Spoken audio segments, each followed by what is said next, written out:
আসসালামু আলাইকুম। নেক আমল করতে চান? কিছু আমল এমন আছে যেগুলো করতে খুব বেশি সময়ের প্রয়োজন হয় না, অনেক জ্ঞানের অধিকারীও হতে হয় না। কিছু এগুলোর ফজিলত অনেক বেশি, যেগুলো বান্দার আমলনামাকে ভারী করে।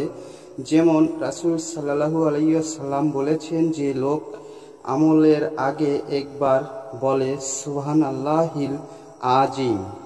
আশা করি সম্পূর্ণ সূরাটি শুনুন। আউযু বিল্লাহি মিনাশ শাইতানির রাজীম। বিসমিল্লাহির রহমানির রহিম।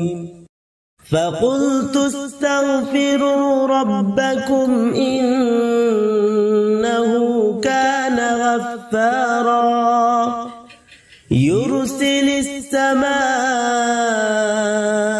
عليكم مدرارا ويمددكم بأموال وبنين ويجعل لكم جنات ويجعل لكم أنهارا